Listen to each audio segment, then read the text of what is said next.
Well, hello everyone. I do hope everyone's well, even though nobody's here at the moment. But about it. How are you, Master Templar? Are you very well? Just gonna all organised.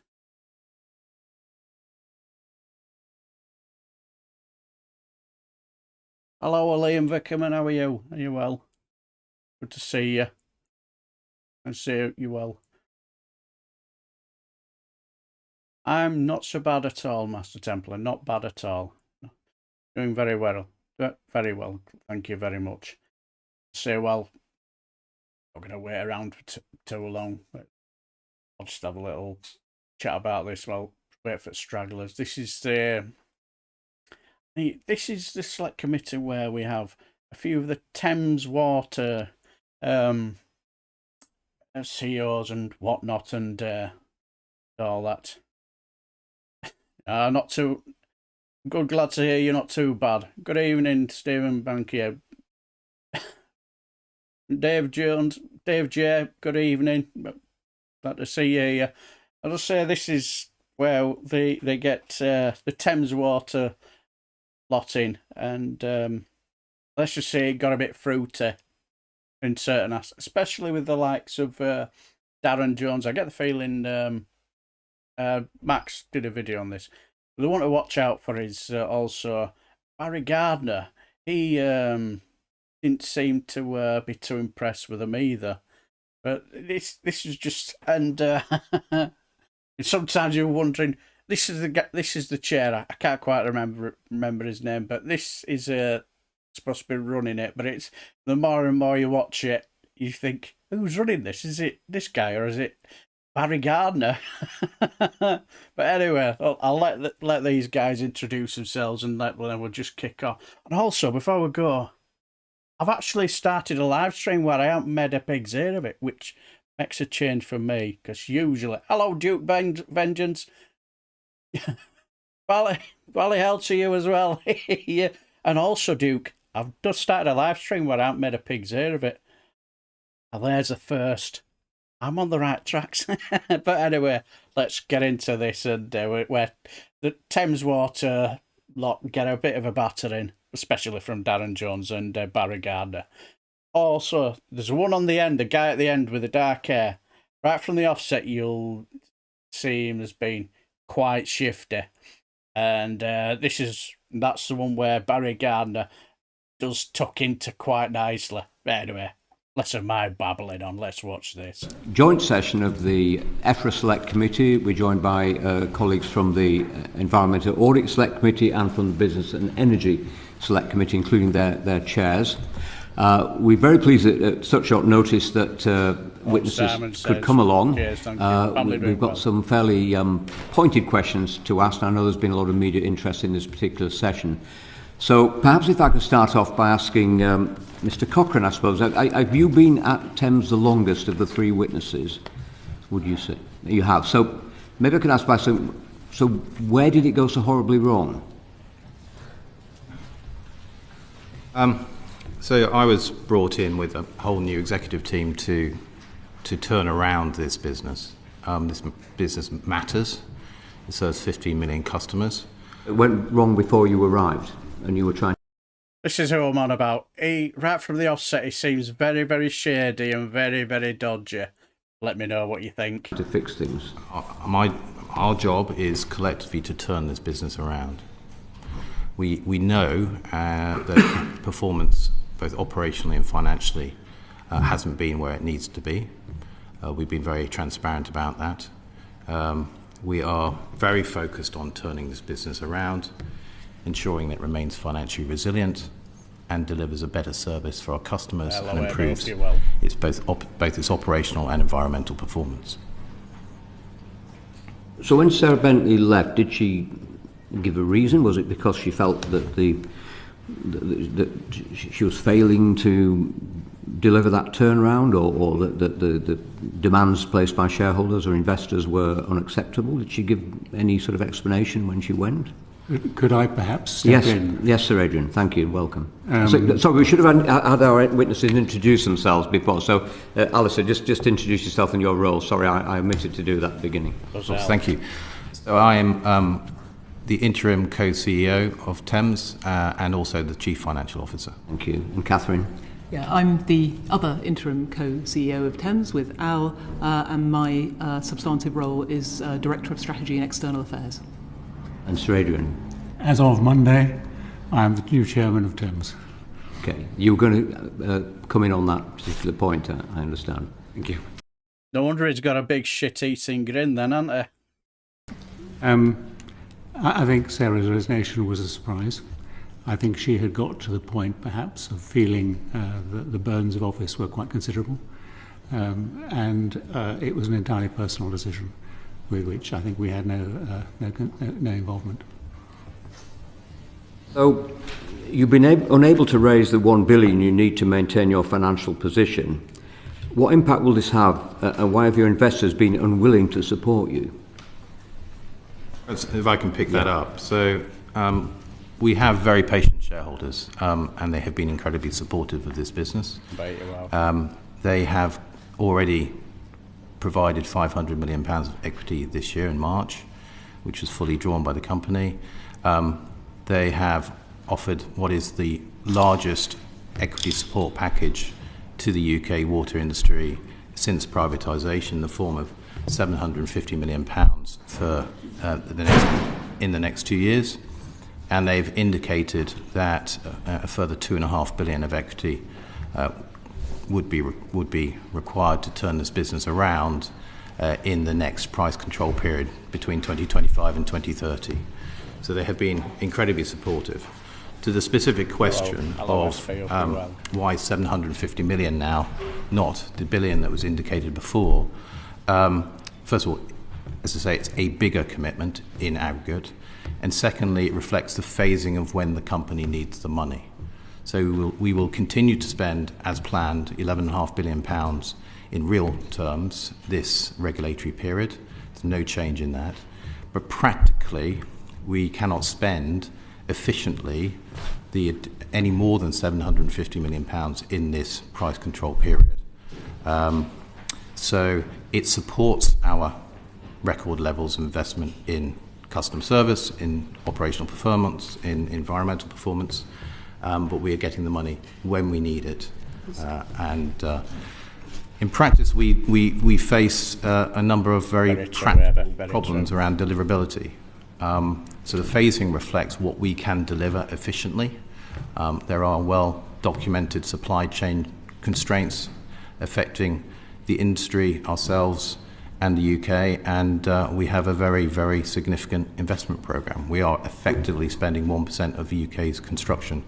Well, Ofsted, off what wrong when they said that you needed to raise £1 billion to deliver on your investment plan?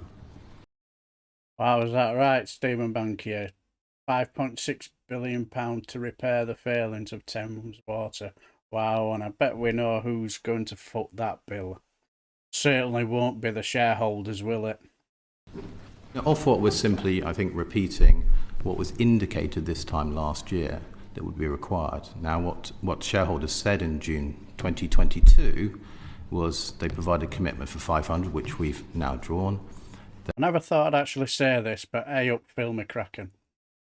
They indicated that another $1 billion may be required for this price control period, and that further equity may be required beyond that. What we have now announced is, in addition to the 500 we've drawn, 750 for this AMP, which is what we can efficiently spend on behalf of customers, and a further indicatively $2.5 billion subject to the price control determination in the next period.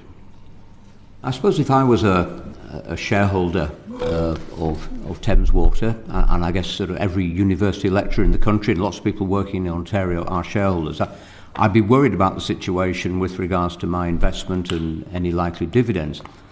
I might be less worried if I was also the organisation carrying the debt. So to what extent are your lenders, the banks and other organisations that have lent you this massive 80% of the sort of size of the company? To what extent are they agreed, yeah. the same people as Totally your agree. shareholders, or have you gone on to sort of wider financial markets to raise the money? We have a very diversified sources of funding, but many of them in the UK are the same individuals. So pension funds also lend money in the form of debt capital as well. So you're right to highlight that our owners, our shareholders, over 3/4 of them actually are pension funds in the UK and Canada predominantly. And therefore we are very mindful that we need to ensure that we deliver them a return so they can pay their pensioners their pensions. Was it a little bit like the sort of cosy arrangement might have if my wife lent me £100,000 to buy a new tractor and I pay an interest rate above and beyond the market? I wouldn't be too worried about that because it's all within the same family. Is that sort of situation, could that characterise how some of your debt is structured within the company? If he's talking about tractors, he's definitely a Tory, isn't he, then? I don't think so. We actually raise debt very, very efficiently. So our effective cash cost of our debt last year was 2.3%, which is very, very low. That reflects our balance sheet, the strength of that balance sheet, our investment grade credit rating. So critically, this industry relies on investing for the long term for the benefit of... But half your debt is linked to inflation, which of course has risen dramatically since last year. I can remember, more than a decade ago, having a meeting with Kelder Group, who ran Yorkshire Water at the time, and they were borrowing money at a higher rate of interest than I could borrow money as a simple peasant farmer in North Yorkshire. I can't speak for, obviously, that situation, but what I can say is 97% of our debt is fixed in real or nominal terms. Absolutely, That's Steve, part of a prudent strategy to ensure that we manage our interest costs. So we, as I said, our total cash interest cost last year was only £235 million. That reflects a conscious policy to ensure that we do hedge the risk of interest rates, amongst other things, and inflation. But half your debt is linked to inflation, so that's you're more like the person with a mortgage who finds that the renewals come up than somebody who's fixed it in for 5 years at the sort of rates you could get last year and for the previous 7 or 8 years.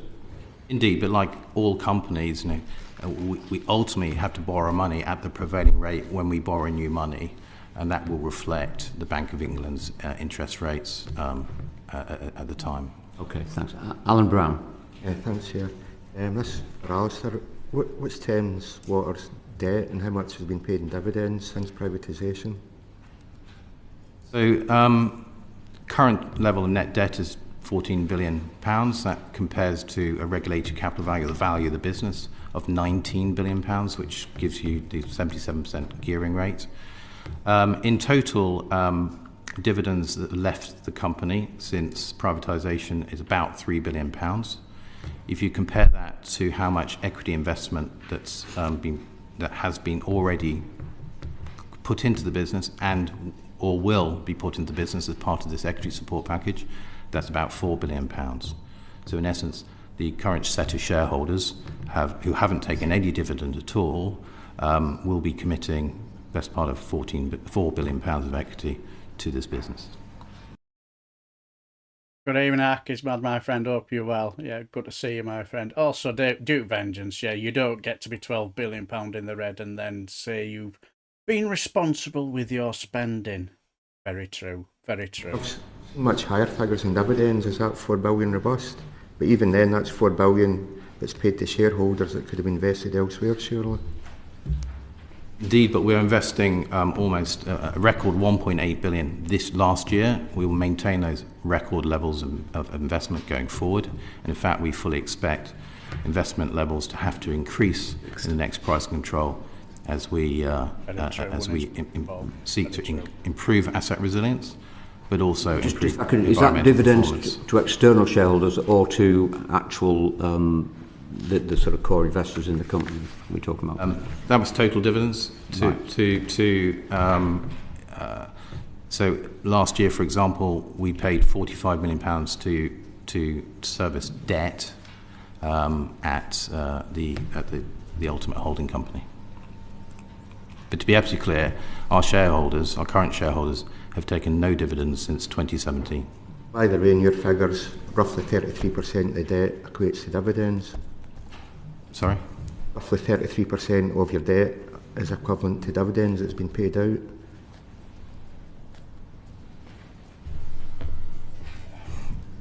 In that simple maths, absolutely, that's correct. Okay.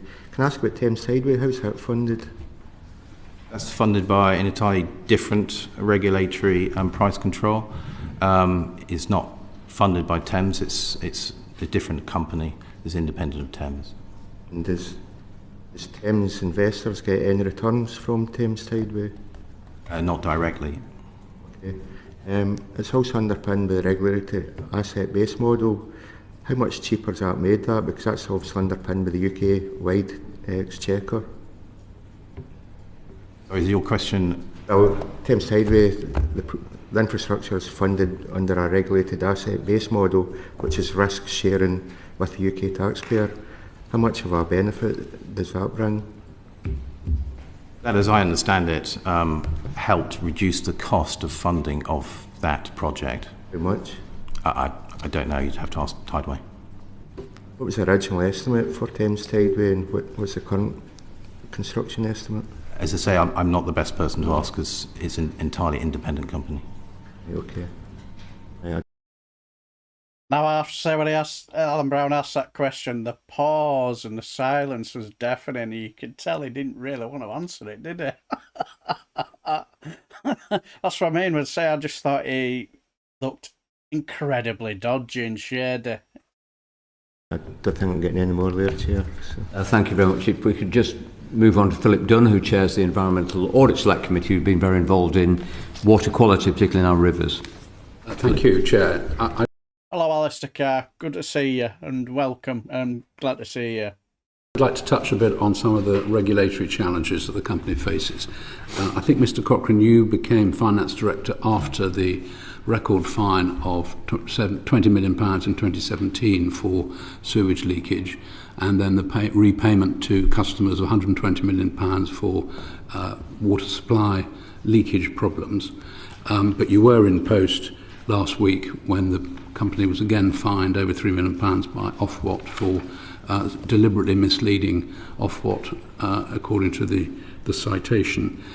Is there a culture of ignoring regulatory requirements in the company? Shall I pick that up? Would you mind? Yes, so... Yes, there is a culture. Yes, you're going to answer the question. Yes, I'm going to pick up your question and answer it. So you're right. So last week we had the decision from the judge in the Crawley prosecution case. That case dates back to 2017. So it is rather historical in nature. There is no doubt that we caused a serious pollution incident in the Crawley stream. We've apologised unreservedly for that. The judge in that case did find that we had deliberately misled the Environment Agency. I have been through the case file, I've read everything, I don't see that, but obviously we completely respect the judge's decision. In terms of your point on culture, I think one of the things that we've done over the past couple of years, particularly under Sarah's leadership, has been to really change the values and behaviours and the culture across the company. I think historically we were a company in which bad news travelled upwards too slowly. I think people were afraid actually to say how things really were on the ground. And I think that's one of the things that we've achieved actually over the past couple of years, has really been to turn that around, and it's really helping us to be honest actually within the company about the challenges that we face so that we can really address them and make improvements. Are you included within the companies being investigated by Ofwat and the Environment Agency for breaches of licensing for sewage discharges? We are. And how many cases are being investigated at the moment? Well, at the moment we've got two large investigations. So we've got one being conducted by the Environment Agency in relation to compliance with flow-to-full treatment, and then we've got another one being conducted by Ofwat on the same issue, and I believe Ofwat is also contemplating whether we're in breach of Section 94 of the Water Industry Act, which is obviously the provision of effectual drainage. They are considering multiple instances under that broad heading, but there are just those two investigations. Ofwat have indicated with the Environment Agency they're looking at over 2,000 breaches across the industry. Can you indicate to the committee what proportion of that, if you haven't got a specific number? Yeah, I don't have the specific number with me. I mean, I certainly think that Thames would represent a large proportion of that. We have been very open and transparent about the extent to which we are discharging untreated sewage into rivers. We've also said that that is unacceptable, and we've been fully cooperative with the investigations that are being run both by Ofwat and the Environment Agency. Final question from me, Chair. The government have announced today that they're removing the cap on fines for breaches of licence permits. What have you made any assessment yet of what you think that might mean for Thames Water in the event that these investigations lead to fines? We haven't assessed the impact of that particular change, no. I mean, the one thing that I would say, though, is that although I can understand why the government is doing what it's doing, we are committed to becoming more compliant with this legislation. We're committed to delivering better against the expectations of the public in respect of river health. And almost regardless of the level of financial penalties, we would stay committed to those goals because it's simply the right thing to do, and that's what the public expect. This is a culture change that we can look to for the future, which Alistair, I assume you endorse. Absolutely. I mean, I think that respecting our environmental obligations, respecting our obligations regarding drinking water, these are the fundamental bedrocks on which a successful company culture is based. And actually, I think one of the important sort of contributory factors is the culture of the people at the coalface. It's probably mixing my metaphors. And I think when you I started to talk to people on the ground, they are very committed to customer service. And they are the best advocates for the business. We must empower them and let them do their business going forward. The witnesses to speak up. Thank you, Chair. Could the witnesses speak up a little, please? I'm being asked. Thank you. And I'll say at the same time when I watch this, the one thing I've noticed, she seems to be very, very business orientated, doesn't she? When she speaks, it's just seems to doesn't seem to have much self awareness, does she? Don't you think? That's how I just view the way she talks. It just seems to be talk shop. Thank you.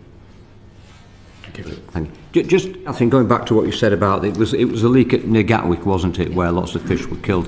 And I've read some of the. I mean, it was a genuine either mistake or a technical fault that caused the problem. The problem was the cover up afterwards, and I think the judge Christine Lang KC said she believed, and I quote, there had been a deliberate attempt to mislead the Environment Agency by omitting water readings and submitting a report to the regulator denying responsibility. Exactly, are you saying you don't agree with that? You said it was, what was it, accidental? It wasn't deliberate, it was accidental that the misleading readings were given and the responsibility was denied? Let me recap, and first let me say I absolutely accept the judge's decision. There's no equivocation with the judge's findings. But what happened in that case was that we had two pumps working to pump sewage in the sewage treatment works, and one of them started to work constantly to pump sewage directly from where the sewage came into the stormwater tank. We're not denying that there was a technical fault. It was the cover-up, which I think the judge was drawing attention to, and the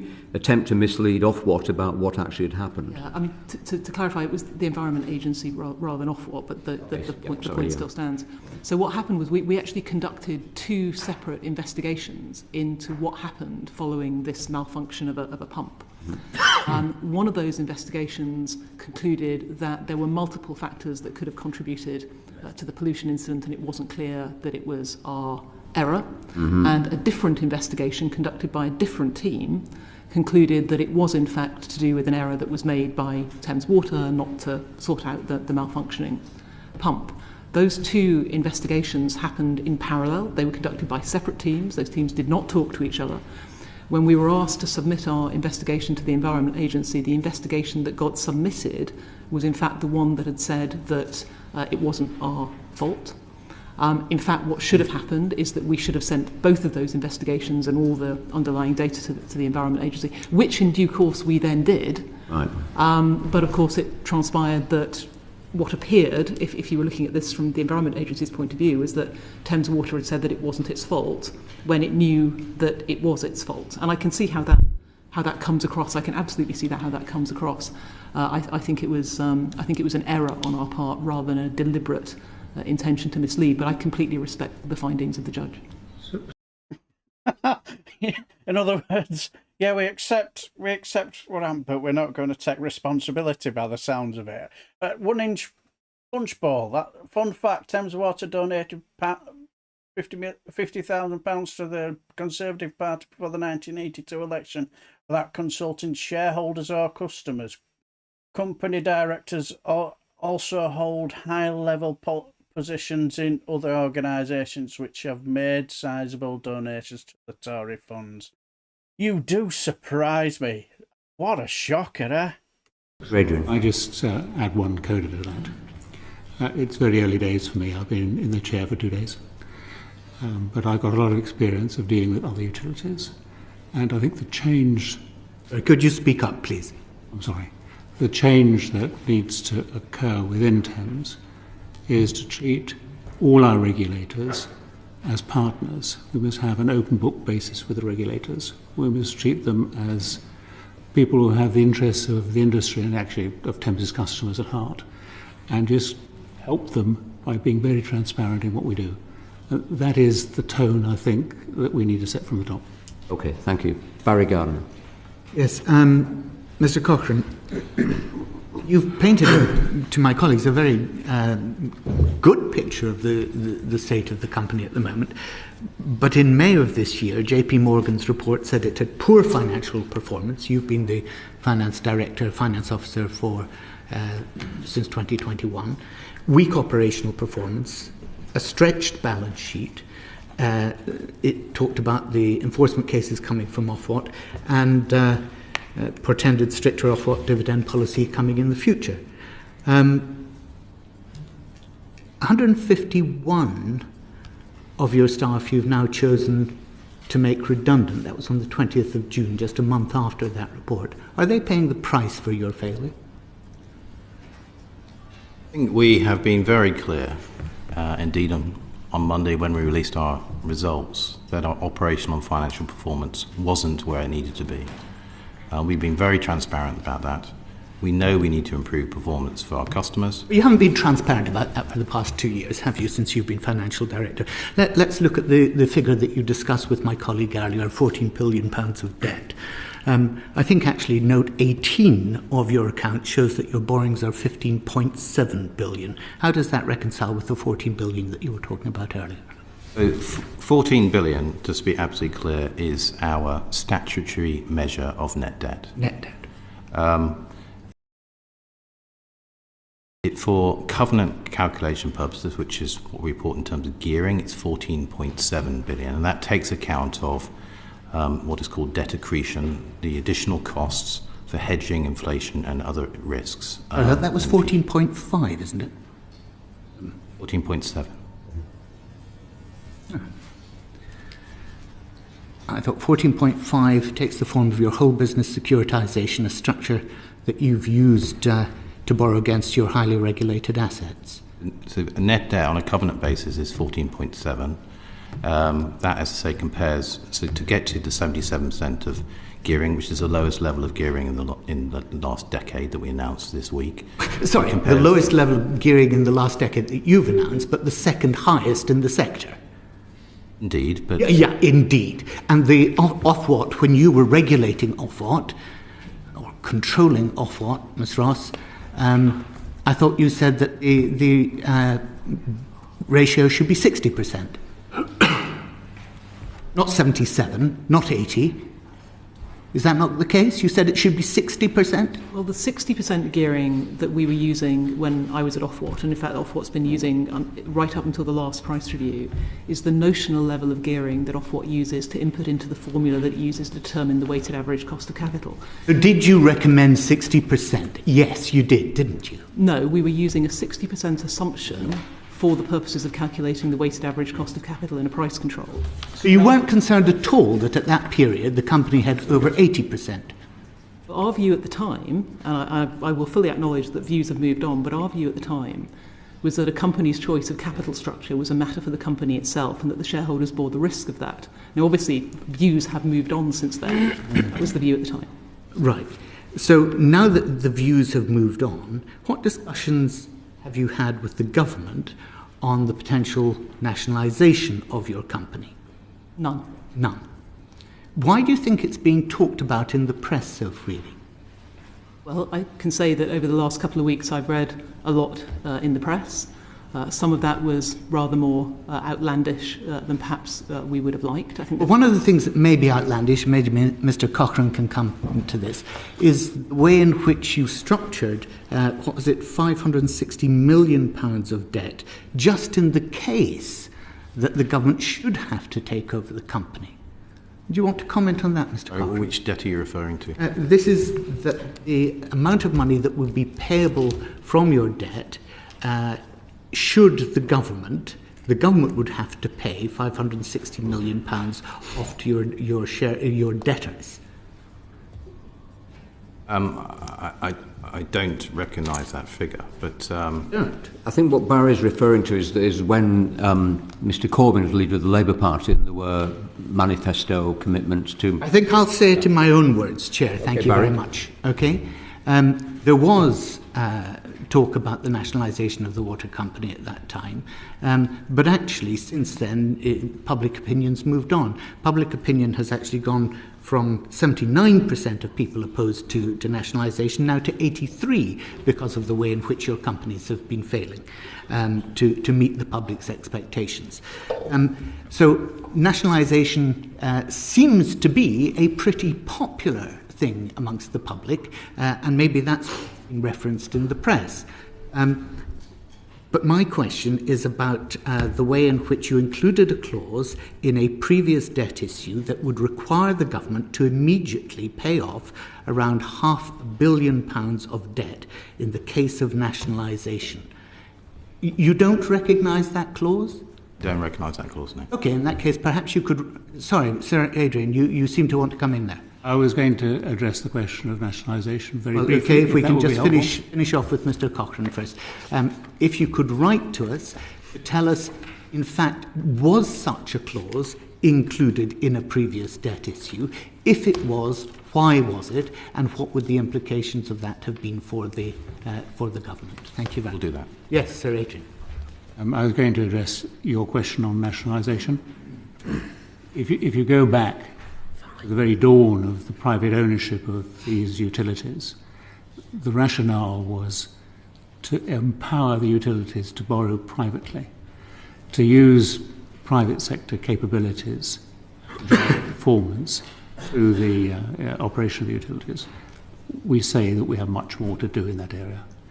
But I think the key thing is to remove from the Treasury the burden of funding the improvements of the water sector that we're now managing privately. And that was the driver of privatisation. But the problem, Sir Adrian, has been that actually, although there has been substantial investment in the infrastructure since privatisation, I absolutely agree with you on that, it hasn't been enough, has it? And that's exactly the point of my colleague Mr Dunn's questions to your colleague earlier. And indeed, we've got to increase the flow of that investment. That's what our refinancing package is aiming to do. But what your structure, the structure of the company, not when you were there, Sir Adrian, but what the structure of the company allowed was for an Australian bank to actually leverage the fact that you're a regulated asset to extract money out. Did it not?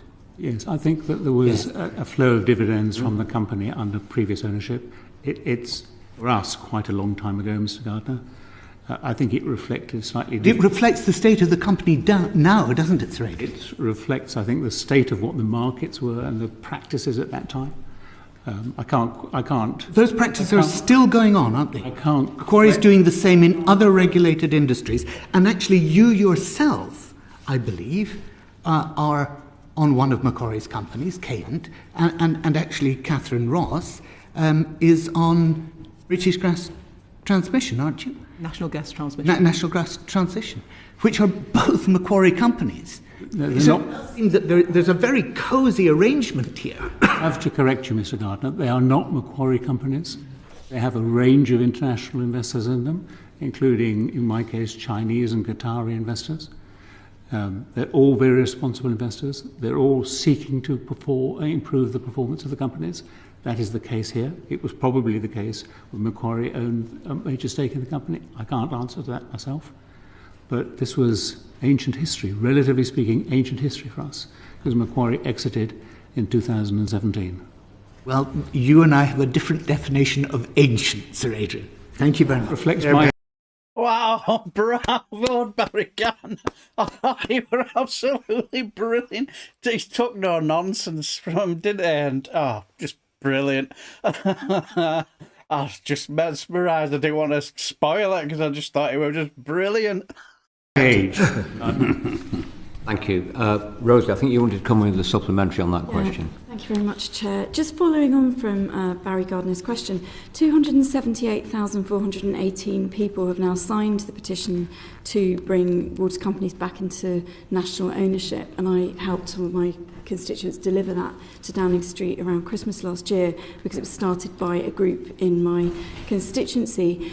Just leaving aside, the idea that you don't think that that would work, because obviously you don't, do you understand why the public would like to see our government or whoever being responsible for the water company so that everything's transparent? It's not as though we can shop around as customers. It's a vital utility. We don't know who all these investors are from foreign companies that own our utilities. Can you understand, any of you or all of you, why the public want transparency so we don't have to do inquiries like this?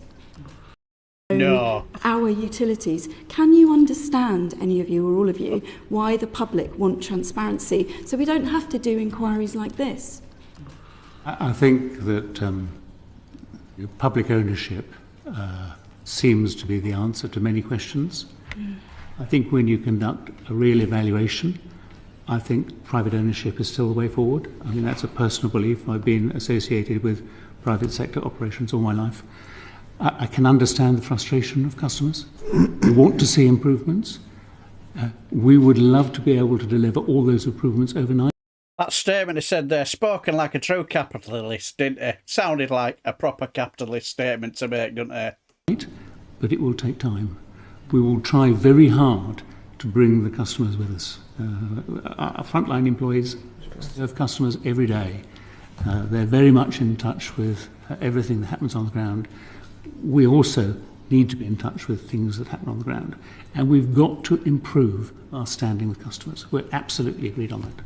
But I think the way is continuing the private sector model, not reverting to the public sector. That will be my instinct.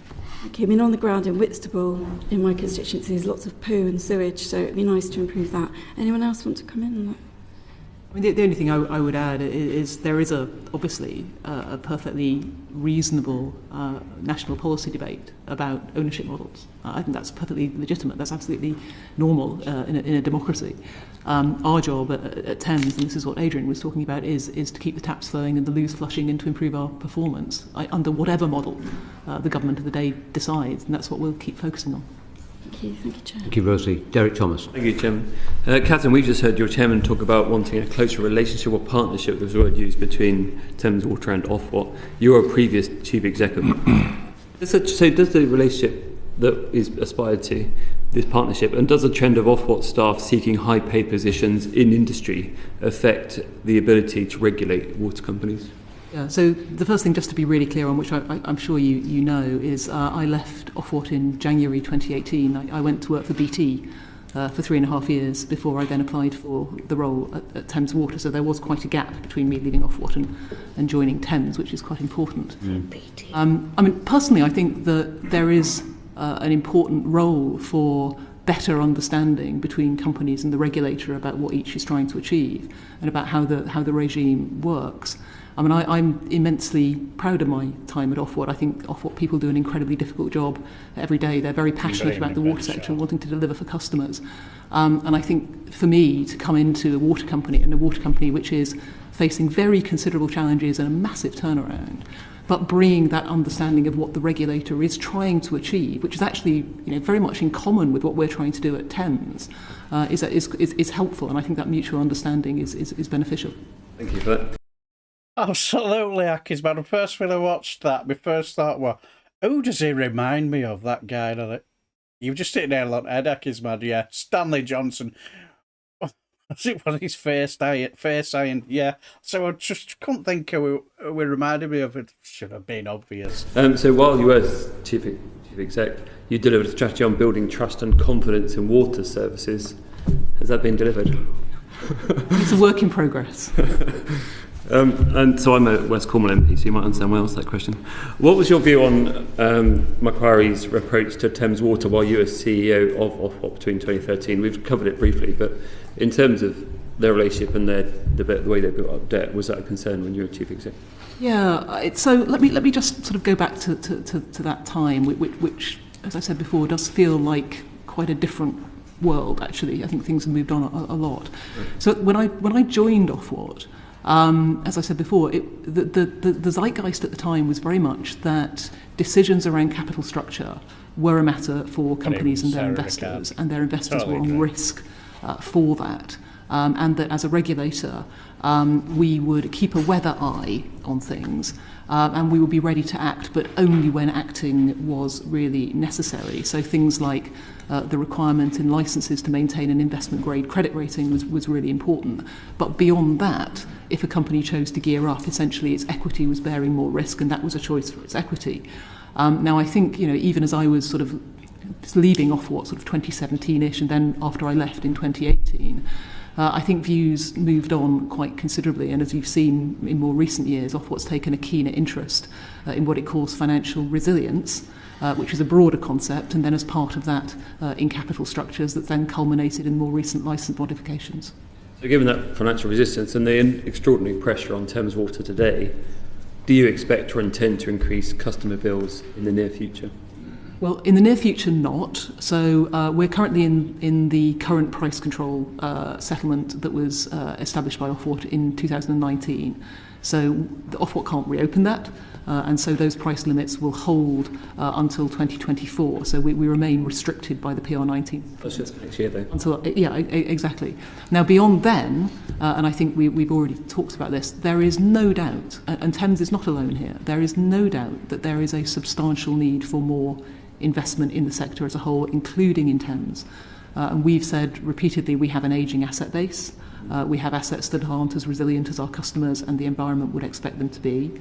We also have a lot of new infrastructure that we need to invest in to meet the challenges of climate change adaptation and population change. And so that will need to be funded. And it is an unfortunate truth that the only source of ultimate funding for that in the current model is the customer. Now, the really important thing is that we as a water company are as efficient as we possibly can be so that a customer does not pay a pound more than they need to. Good evening. But it's also important, our previous conversation, that we can access capital markets so that we can finance that investment and smooth the cost over decades rather than basically having to recover all of that cost in, let's say, a 5-year period, in which case the bills will be substantially higher. So, Adrian, then, hearing all that and understanding that at the moment, if you were to put prices up, the customers would feel they're just paying for the failure of Thames Water. Essentially, the work you need to do between now and next year, how are you going to approach that to restore trust so that when people's bills increase potentially, that actually they recognise it's to pay for the service they receive, not the way the companies run? I think there are two elements to this. We must deliver on our promises, and we must be much better at communicating with customers. It's a long, hard road, but that's what we will have to do. Yeah, Stanley Johnson, without a doubt. A much younger version. Thank you, Chairman.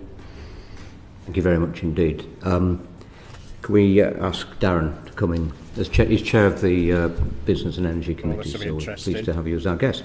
Thank you, Sir Robert. Good morning, everybody. Catherine Ross, in 2014, as the Chief Executive of the Water Regulator, you signed off the business plans for the water companies, didn't you? I did.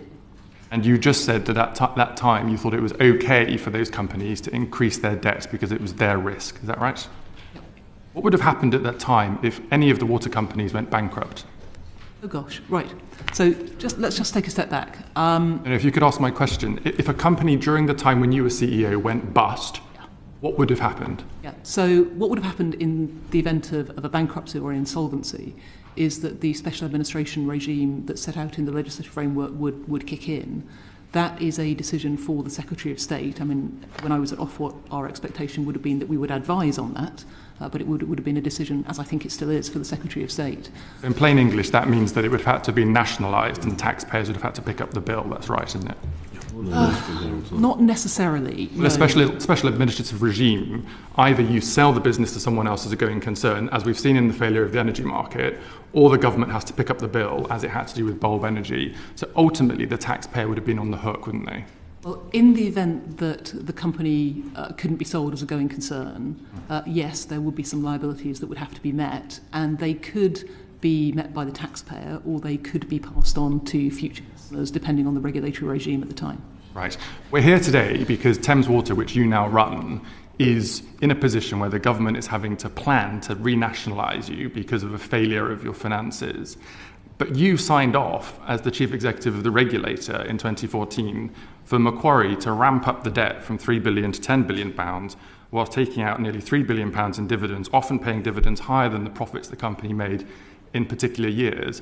The reason we're in this position, and the reason that taxpayers are now potentially on the hook for billions and billions of pounds of national borrowing, is because you, as the chief executive of the regulator, and the regulator failed in delivering your statutory duties. Do you want to apologise to the public, Ms. Ross? Well, I don't accept that characterisation of Ofwat's price control in 2014.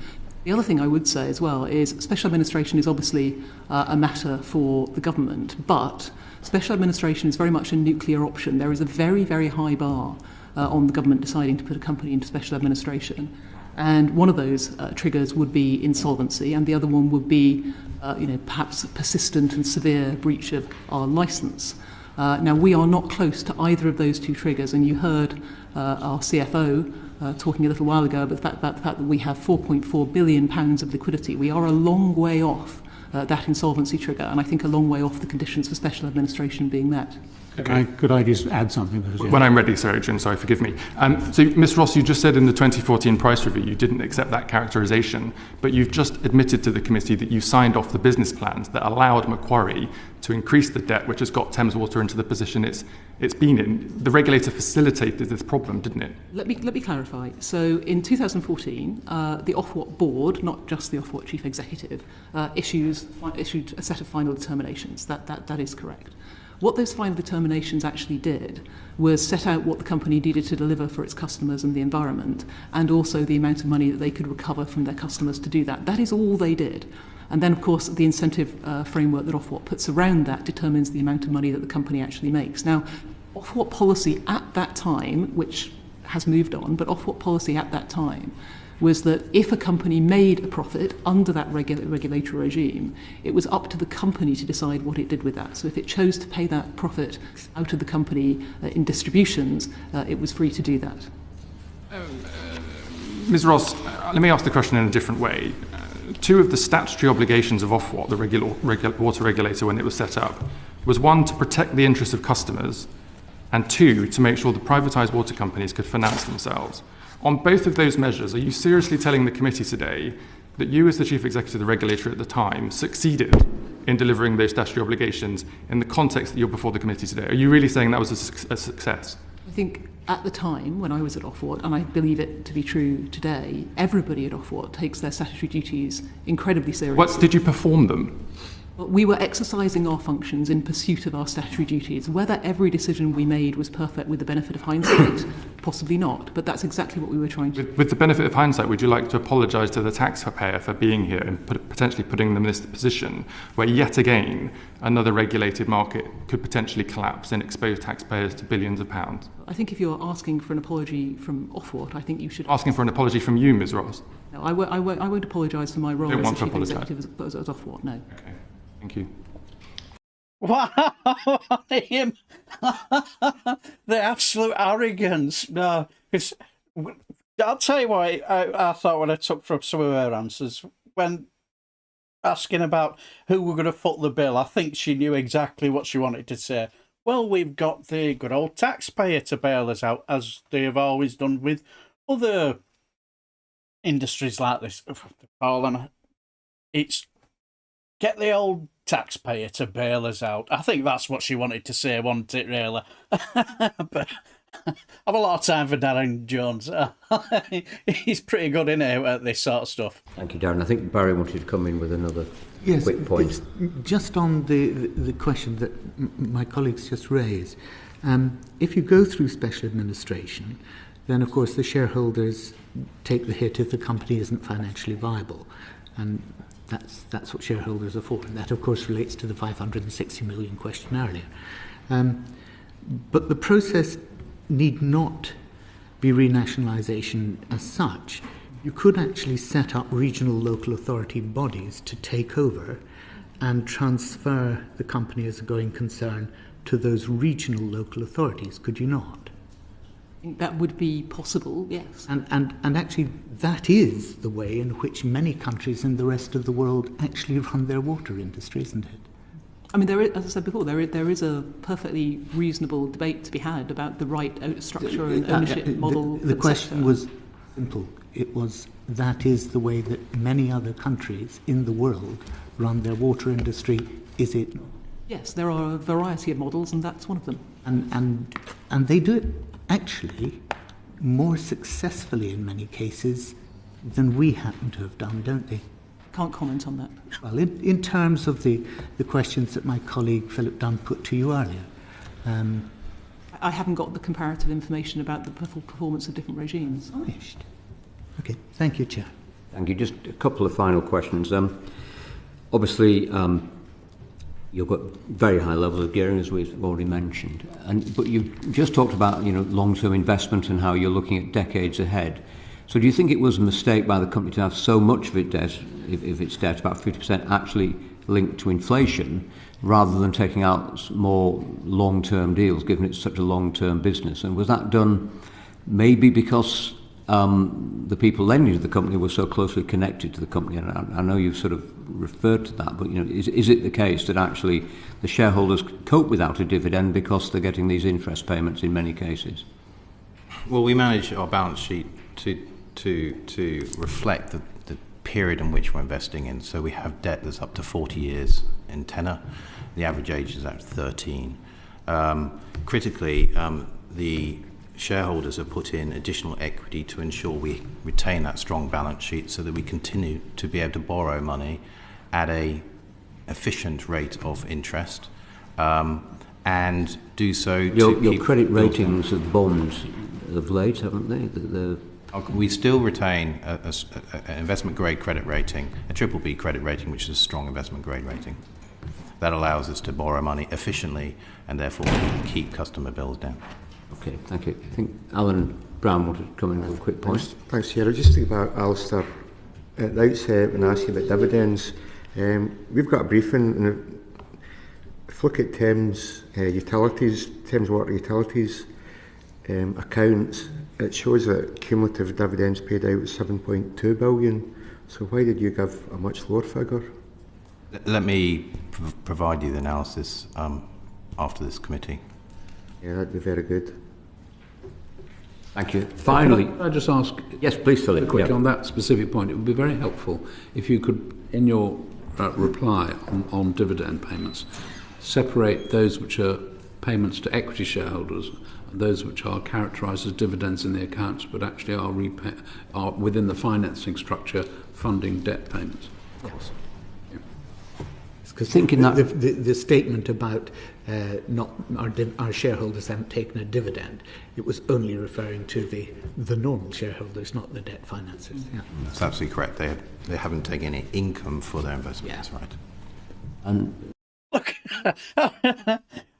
did I see a look of disdain on Barry Gardner's face for him? He didn't look impressed, did he? Ms Ross, having been both involved with Ofwat and obviously Thames Water, do you think the remit of Ofwat could be extended to look maybe a little more deeply into the sort of the financing structures within water companies, rather than just sort of the relationship between the sort of provider and the customer, to get a bit better picture of just where that debt is and how exposed you might be? Because obviously I don't think most people were aware that you were so exposed to high inflation in terms of your debt repayments.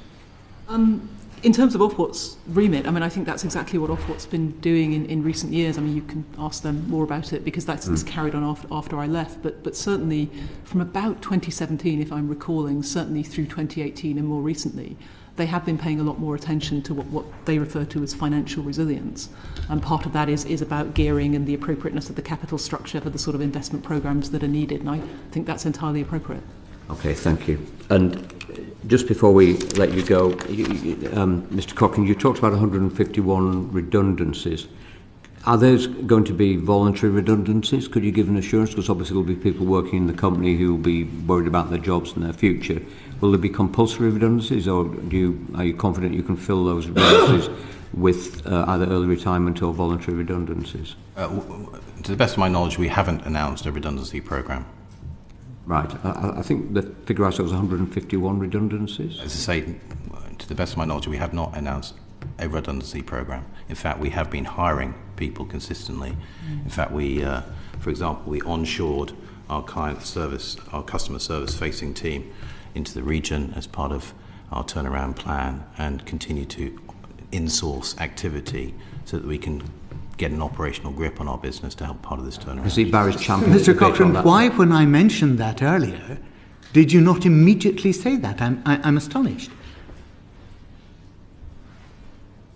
I'm delighted to be able to You clarify missed the now. point when we talked about it earlier? Missed that part of the question, I'm sorry. Okay. Anyway, we put the record straight. So, Sorry, Chair, if I may, just one further thing, and that is, given that inflation is going to rise and your interest on your debt is going to rise, is it the case that prices are going to go up for customers?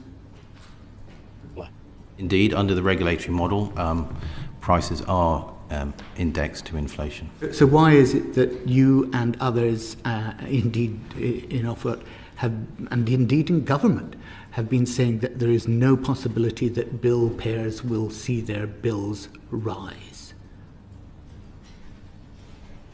I think if anybody's said that, that is not... It's a government minister, actually, I think, as well. I mean, the regulatory settlements are done on a CPIH plus Well, indeed, yes. basis. We all know your interest payments are going to go up. This is what's precipitated the problem. Yeah, but so the question is, how much are they going to go up?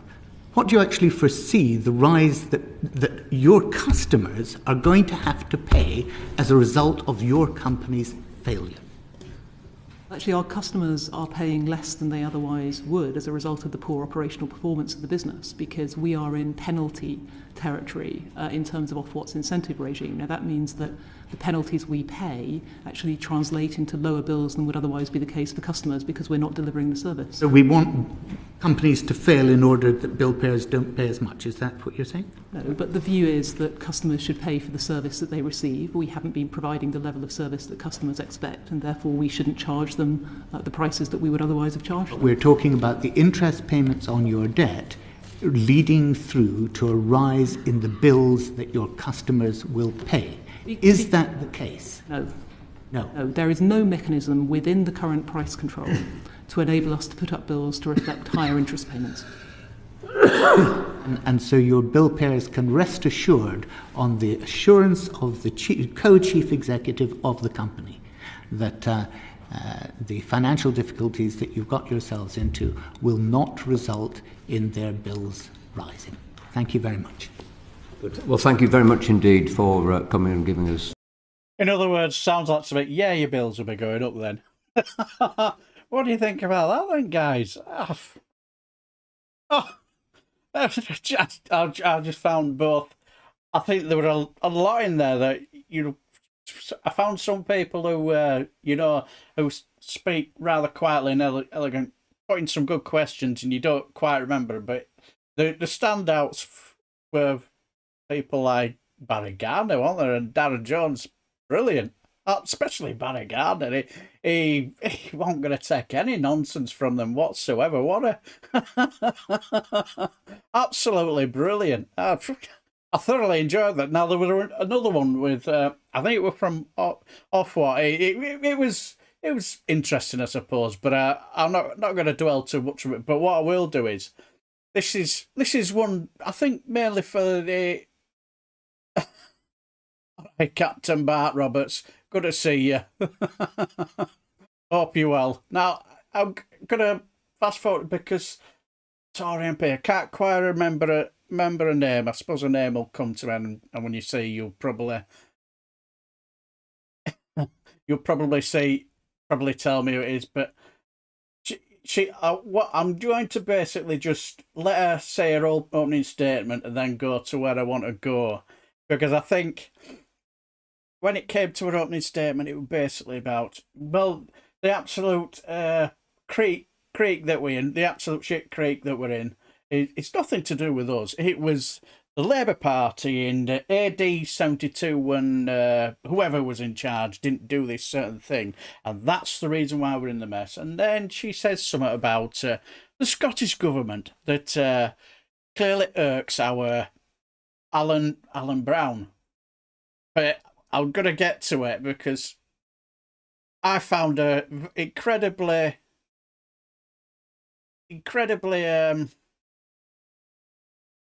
I can't remember her name, but I should have looked at it. But I wasn't really planning on showing this bit, but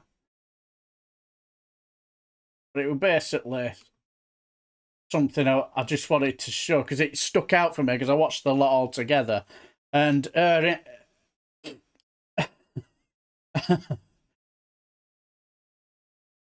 that live look, yeah. I enjoyed the live stream today, Alston Camp. Yeah, I did. I always enjoy it because I always learn something new. What's happening in Scotland? Because living down here, I'm not going to get all the information I'm going to need, but it was very enlightening. And yeah, I'm quite privileged and quite proud to be invited. So yeah, that's something I'll be looking forward to. I'll learn something as well. But yeah, I wanted to show this bit because she gives a bit of an opening statement about all this, what they're doing there. Nothing to see here. We're doing fantastically well as a Tory government, and any shit that we're in is nothing to do with us. It's something that happened pasquillions of years ago under Labour, whenever that was, and then as a pop up in Scotland, I just wanted you, because I know I've got quite a few subscribers up in Scotland, I wanted to show you this and then show you Alan Brown's reply and then let me know what you think. And I'll see if I can get to it. So, hang fire for a minute. So, thank you, and welcome to our panel for the second session. If I could ask you to introduce yourself, starting with the Minister, I think. Good morning, Chair. that's it. Rebecca Powell, yeah. Environment Minister, also Water Minister comes under my portfolio. And I'm David Hill. I'm the Director General for the Environment in DEFRA. Perfect, thank you. If I could start, Minister, with the question. We heard how the worst scenario, if there was a failure, we've been looking at some of the energy companies, the banks, if there was a failure and the water companies had to go into special administration. How concerned are you about the potential failure at Thames Water and other providers in the sector? Is it on your radar? Well, as the Water Minister, obviously, I'm looking at all the water companies and working very closely to make sure Ofwat are doing their job as the regulator. So they would be highlighting things to us constantly, of course, and we were very mindful of their resilience report that they came out with earlier in the year.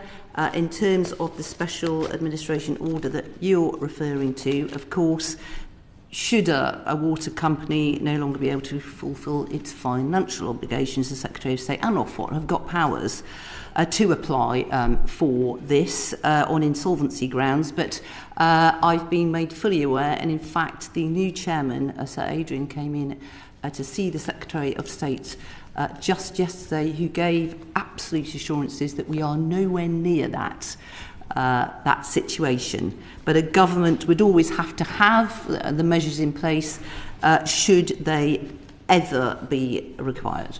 Would you agree that they've been skating on dangerously thin ice with 8% gearing and half their debt linked to inflation, with inflation rates rising?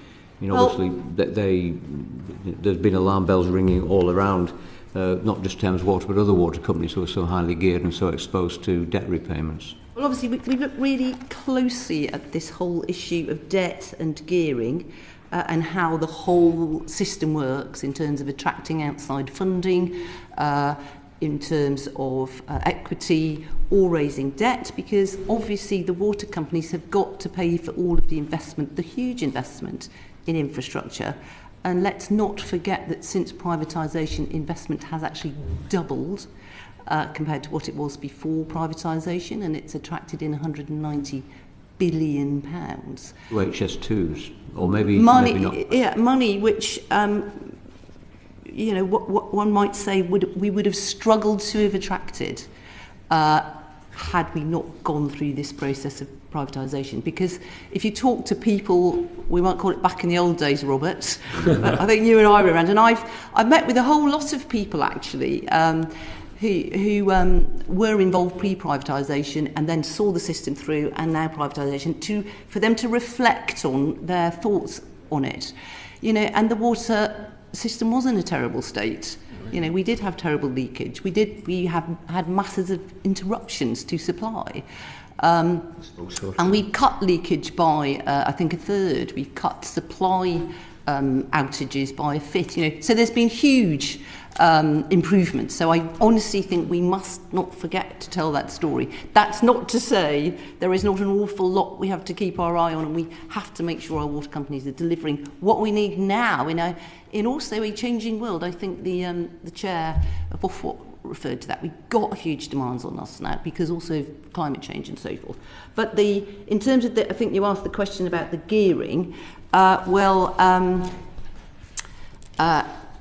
Obviously, Ofwat did indicate in their financial resilience report that they had some concerns about Thames. That's why they're working with them very, very closely. But I think, and I'd like to draw the committee's attention to those statements that we've had from Ofwat and Thames Water. So on the 29th of June, we had a statement that emphasised that Thames Water had a strong liquidity position, which included £4.4 billion of cash and committed funding. And we've just had the Thames Water announcement, haven't we, this week, with the accounts via the annual report, that they've secured a further, some money was committed earlier in the year, but we've had a Yeah, yes, Ben Riddins. Yeah, so brilliant. She's like the teacher that insists the students do call her Miss. Yes, she does sound like. I had a geography teacher who were like that. Yes, she insisted the Miss was very important. Now, sorry if you're going to have to listen to this nonsense. I can't quite remember which part it was to get to, so just got to get through the wheat to get to the chaff, I suppose. Further £750 million of equity investment. That was a shortfall on the billion that was suggested needed to be injected, though, wasn't it? Yeah, but I think they gave some adequate answers. I've been listening to, this is the money that needs to be spent soon, and they need to know that they've got it. And the company knows that the shareholders know that they'll be seeking another £2.5 billion, and they've given a statement of intent of that. And actually, you asked about the gearing. So with this injection of funds, it's just dropped to 77.4. So it's coming down. Good evening, Purdue. I have to just get this in there, Chairman, that it was actually under the Labour Party in the sort of mid-2000s that this debt, if you look at a graph, started to go like this in the water companies.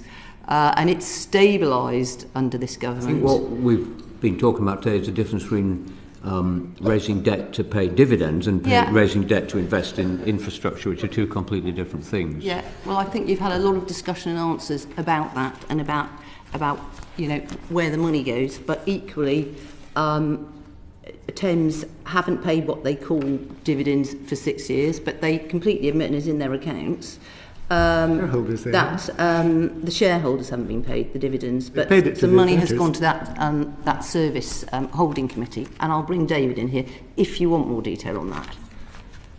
I think the question I was going to ask, maybe David could come if necessary. Are you prepared for a potential failure? And if so, could you reassure the committee and indeed the taxpayers that this wouldn't be about bailing out the shareholders, but about ensuring that service continues to be supplied? Oh, absolutely. I think that's a really clear message we have to give customers. This will not affect customers. The whole point, if it was ever needed, would be, and it's not a form of renationalisation, just to get that absolutely on the record, it's a tool that's used to ensure that the services can continue and that new owners can be found.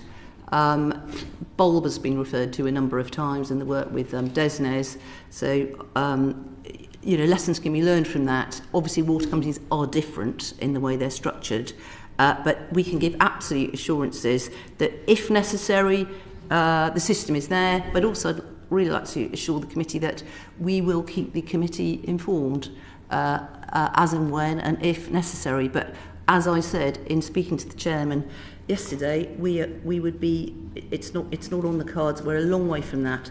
There's a lot of work underway already with Thames to sort the gearing out and to ensure that the company can continue to deliver the services customers need.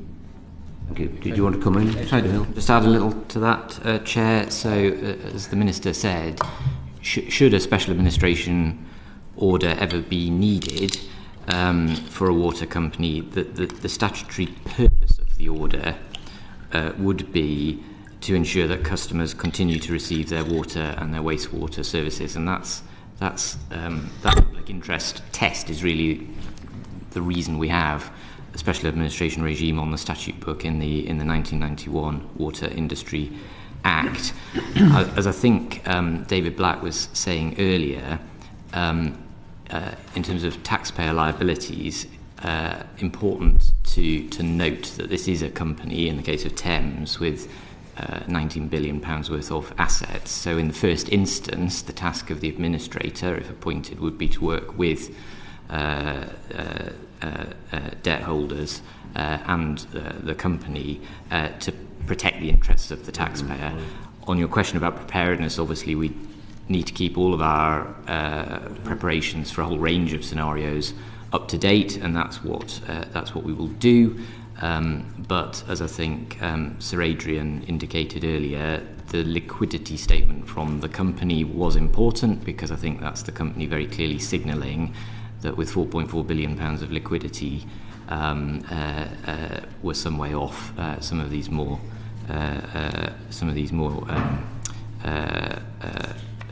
scenarios. Okay, thank you. Julian Sturdy. Yeah, thank you, Chair. I just wanted to... I'm just going to wait till I see mentions about the Scottish Government. Somebody, Sir Larry the Cat, yeah. It reminds me of the SWAT at school that we used to give swirlies to, yeah. He'll have been the milk janitor as well, the telltale tit, and that's what they all used to say, didn't they? Yeah, he'll have been the milk janitor as well.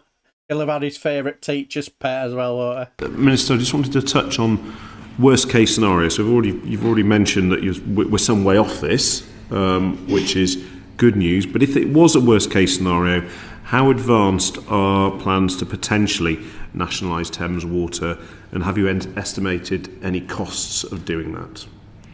Well, I'll reiterate, we're nowhere near that, and what we don't want to do is scare people. This is being closely monitored by Thames. They're working incredibly closely with Ofwat to steer through this, and also it's not nationalisation. I think you said that, and government has the process. It has the powers if they're needed, and won't hesitate to use them, of course. And so I think I need to give assurances that is what would happen. We've got and what would government, the Secretary of State, and Ofwat have the powers to place a company in special administration effectively. And the point of it would be that so that it could be transferred as a going concern to new owners, and either on insolvency grounds because they're unable to pay their debts, Or the other way it would happen would be if it was on enforcement grounds, if they were in serious breach of one of their duties. And I understand all that, and I understand that I'm talking about a worst case scenario here, but it's just really what planning has been done if this scenario does come up, and also what ability would it be to pass it on to another buyer, basically, and have you looked at those options going forward, and I suppose also what conversations have you had with Treasury about this as well? I'll bring David in here. Shall I take that? So, as I say, we keep all our preparations up to date for a range of scenarios, up to and including special administration, should that ever be required. As I say, it doesn't look imminent at this point in time, as I think both the company and the regulator said earlier. We would do all of that work jointly with the Treasury and indeed with UKGI as well. And so, should it be required, we would be prepared for that. That said, the company has just signed off its accounts and it's returned its various statements to Ofwat, giving assurance, the judgment of the directors that it's a going concern, independently validated by the auditors. The focus now is on the company's business plan. That's the critical thing that the regulators need to see, is the company bring forward its business plan. I think you heard Sir Adrian Montague talking about this earlier.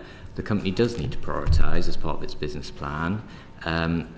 There are performance issues the company needs to address, and that's the thing I think our principal focus is on for the foreseeable. Okay, but you still haven't given me the confidence that in this worst case scenario that those plans are there in the background ready to go. Can you confirm that? We keep all of our preparations up to date, up to and including preparations for a special administration order should we ever need to apply to the court for one. Okay, thank you. Last point, if I can, Chair, very quickly. In some of the previous discussion, Thames Water, it was discussed about Thames Water having an immediate payoff of around 560 million of their debt in case of a nationalisation. Now, they say they don't recognise that clause. Could you shed any light on that at all? We saw that earlier exchange. I'm afraid we didn't recognise the figure either. So we will do a bit of we'll check in with the regulator and indeed with the company after this committee. And I think the committee committed to write on that point. The company committed to write on that point. Yeah. Could you share that information with us when you get it? Thank you. Happy to. Okay. Thank you very much. Thank you, Ian Byrne. Thanks, Chair. Minister, England and Wales are international outliers on the level of water industry privatisation since 1989. Privatisation since 1989 to give us £72 billion gone to shareholders. Water companies have built up a debt mountain of 60 billion, used this to finance dividends to shareholders. Our bills have gone up 40% in real time terms since privatisation. The Environmental Agency has said by 2050 some rivers will see 50 to 80% less water during the summer months because of the climate disaster. Water companies are now actually leaking away 2.4 billion litres of water every day. Every day the water companies discharge raw sewage into our rivers and seas. Over 9 million hours since 2016, and we know the consequences of that. Catastrophically, 14% of English rivers are considered to have good ecological status. Not one reservoir has been built since 1989, and nearly 70% of the British public want water back into public ownership. So, would you not agree with the vast majority of the British public that the experiment of privatisation has certainly not served the best interest of this country at large? Thank you for your list, sir. I just want to put something on the record, Chair. Actually, if you take inflation into account, since 2020, our water bills have been pretty static. 2020? It's 2010, sorry, 2010. 1989. So from 2010 to 11, it was £427 on average. And 2020 to 21, it would be £426. So I think we have to look at that in perspective. In other words, I'm going to ignore your question and dream up Another question that I think you've said, and go with my answer that I've already written down to make it look as though I'm answering your question. Take inflation into account. So I think your main question was about privatisation, though. Yes. And I would reiterate that, and actually, England is relatively unusual in terms of its privatisation model compared to other countries.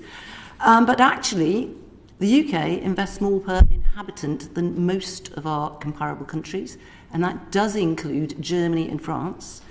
And actually, we've had increased levels of investment since privatisation, as I said at the beginning, which has resulted Minister, why in do a lot of 70% benefits. Why do 70% of the country who are both, and this isn't ideological, this is a lot of Conservative voters in the same mindset. Why are they so unhappy with the current system? Why do they want it to bring back into public ownership? In terms of any errors that water companies have made, I've made it absolutely clear many, many times, standing at the dispatch box, that they need to be held to account.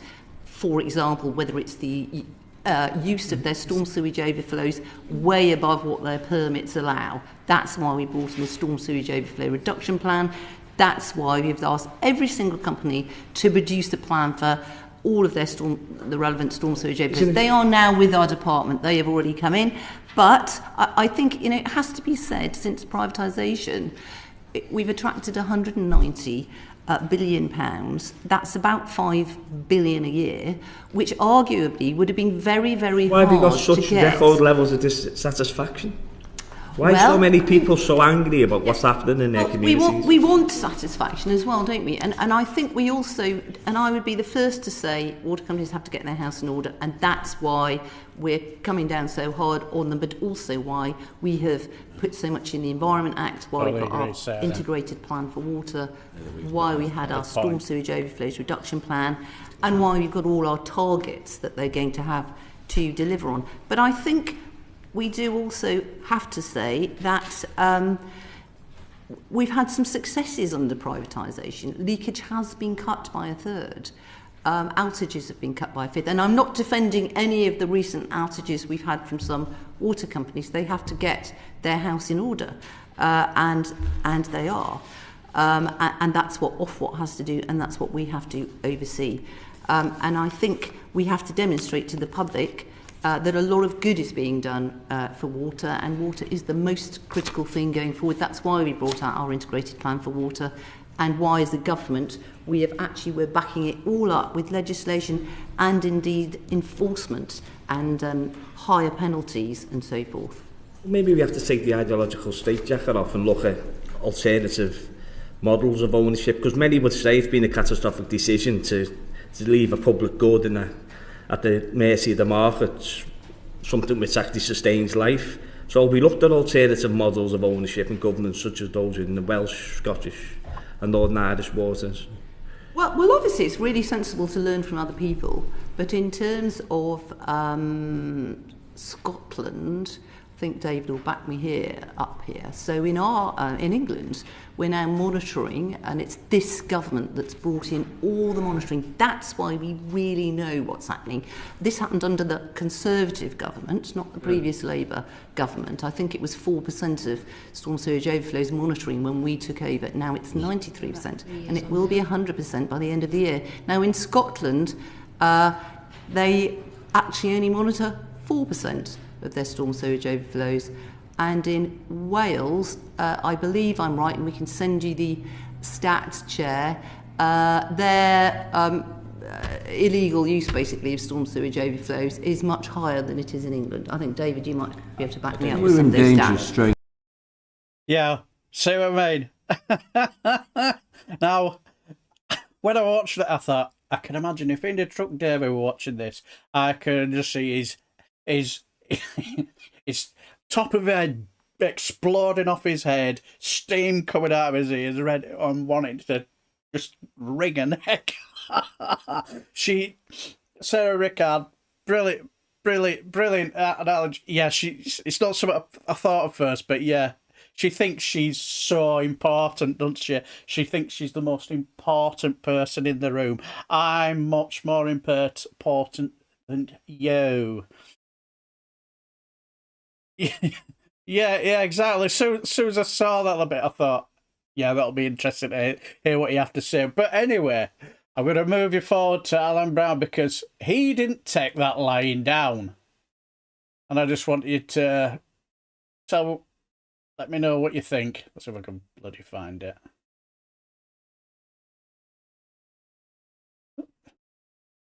Let me get it.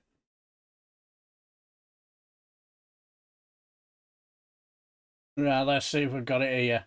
But it's worth pointing out Scottish Water's invested. But if appropriate, these civil penalties can be used. Here we go. Thank you. I think Alan wanted to come in briefly on the back of that question. Yeah, thanks, Chair. I should say I work for Scottish Water, so just to put that on record, the Minister referred to Scottish Water and about private investment being the way forward, but it's worth pointing out Scottish Water's invested 35% more per head on average since privatisation compared to England, and the bills are lower, so the investment can be done through the public body. But just to ask the Minister, do you believe in the polluter pays principle? The polluter pays principle? Yes. Yeah, and I think I would take issue potentially on some of the Scottish stats, so I think, Chair, we'd need to just look at those because I did give the stat about I'm the... pretty confident on these, but so if we move on, I'm very confident in these, but if we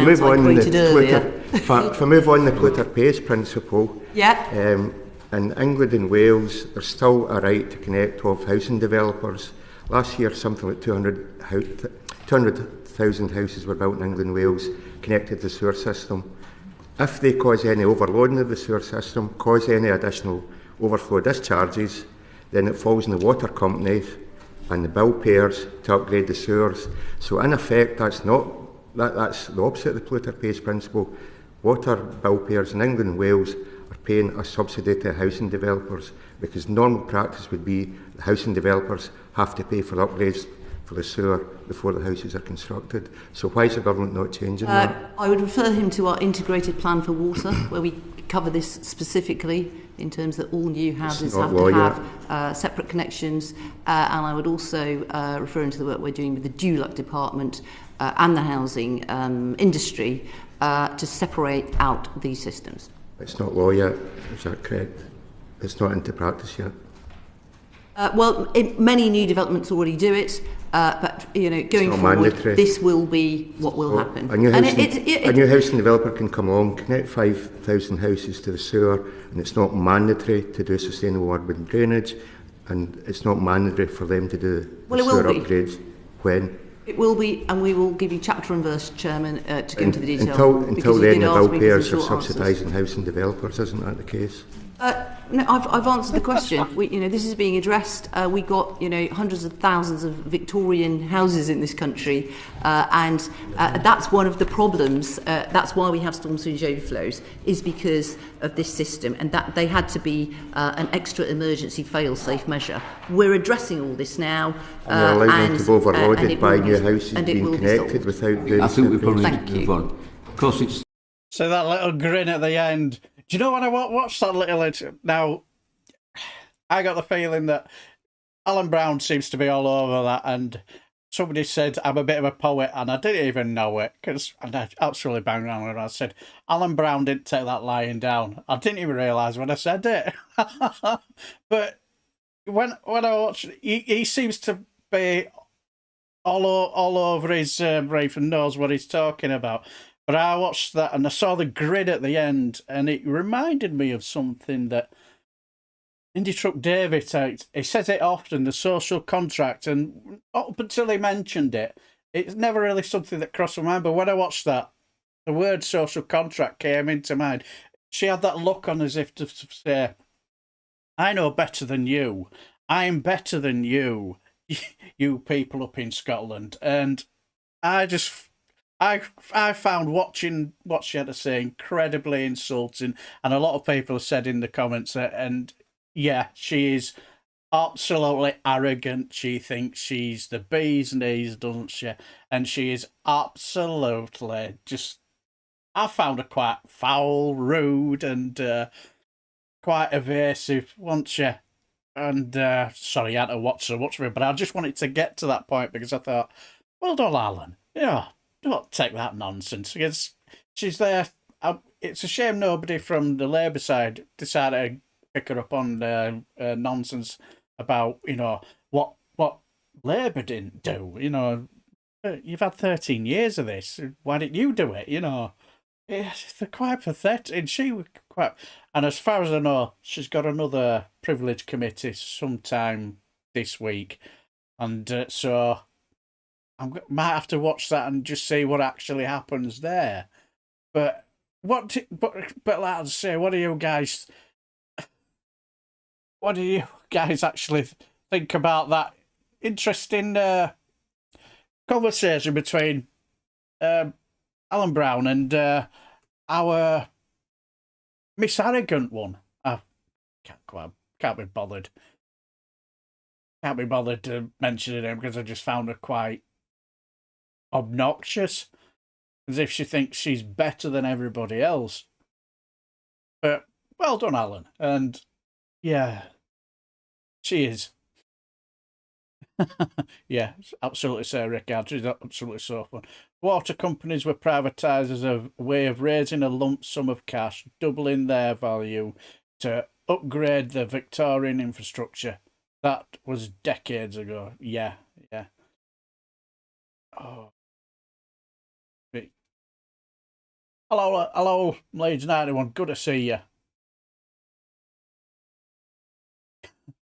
Yeah, absolutely. These.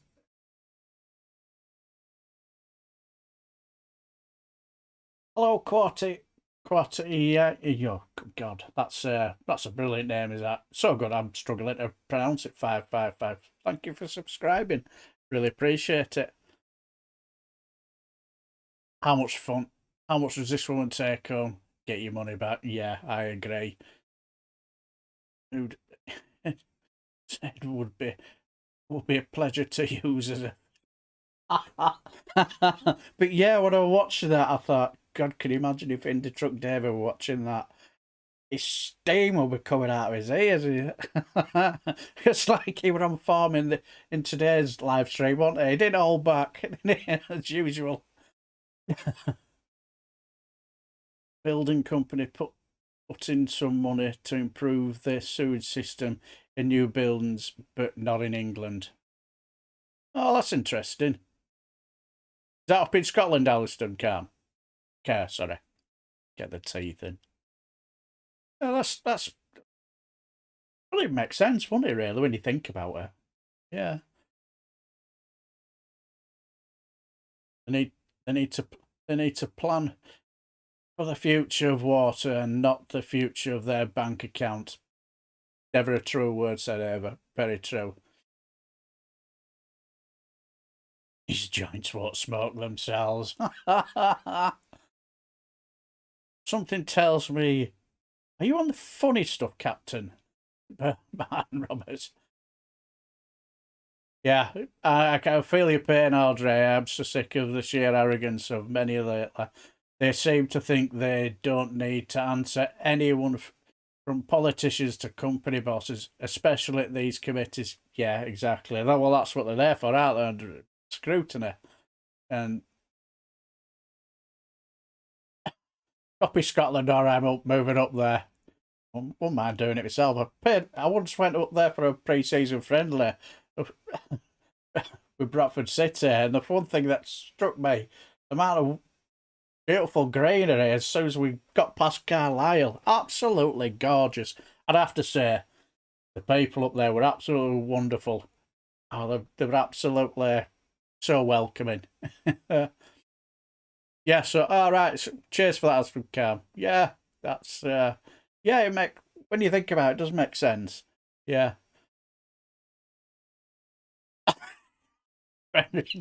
She must be a chore when ordering at a restaurant. Yeah, and I can imagine what she'd be like if they got something slightly wrong. Jesus Christ. Yeah, steam is coming out of my. Yeah, I can imagine, Audrey. I can very much.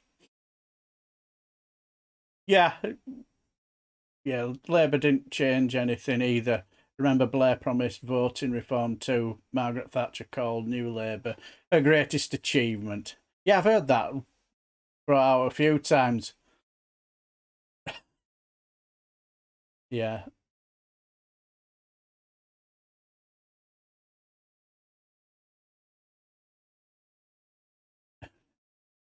Yeah. Yeah, same. I only spent a day there. I did plan to go back up, but since my operation, I've just not really had the chance. I hope her next style is a Vikings helmet. Very, very good. Yeah, yeah, yeah. It should be Green Day. It rains a lot. Yeah, as Nick Abbott says a lot, when he says Glasgow has its own weather and it's raining for the rest of your life. Yeah. Strangely enough, it didn't rain when we were up there, but it was really good. I really enjoyed it.